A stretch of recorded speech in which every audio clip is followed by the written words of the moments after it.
যেই নারী যত কোমল এবং যত ভদ্র, যত নম্র এবং যত পর্দাশীলা, তার সন্তান তত সাহসী, তত বীর বিক্রম, তত বীর পুরুষ।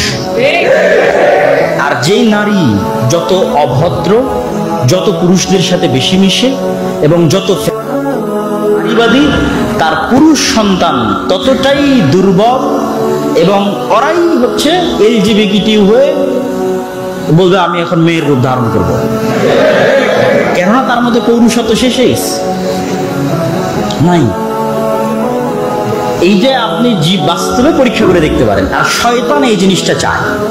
এই জন্য খালিদ ইবনুল ওয়ালিদ, তারেক বিন জিয়াদ কেমন মেয়ের পেট থেকে জন্ম নিবে যে খুবই কোমল, খুবই নম্র, খুবই পর্দাশীলা, তার পেট থেকে খুবই ভয়ঙ্কর লেভেলের বীর বিক্রম, বীর পুরুষ, বীর মুজাহিদ জন্ম। তো এই জন্য ইসলাম চায় যে মেয়েরা এই সাইডটা দেখভাল করুক, পরিবার দেখভাল করুক, সন্তানকে খুব ভালোবাসা দিক, আদর দিক, যত্ন দিক, শিক্ষা দিক, এমন সন্তান তৈরি করুক পৃথিবী শাসন করবে। আর তার বিপরীতে সেকুলার সিস্টেম চায় যে মেয়েরা ফেমিনিস্ট হোক।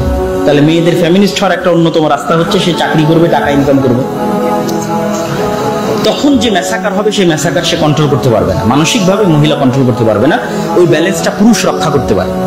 তখন মহিলা মানুষ জালেম হয়ে যায়, অত্যাচারী হয়ে যায়। দেখবেন এক মহিলা আর এক মহিলার উপর বেশি জুলুম, পুরুষ আর এক পুরুষের উপর জুলুম করার চাইতে একজন মহিলা আর এক মহিলার উপর বেশি জুলুম করে। শাশুড়ির বৌমার উপর, বৌমা শাশুড়ির উপর, এইভাবে মানে মেয়েরা মেয়েদের প্রতি বেশি জুলুম করে।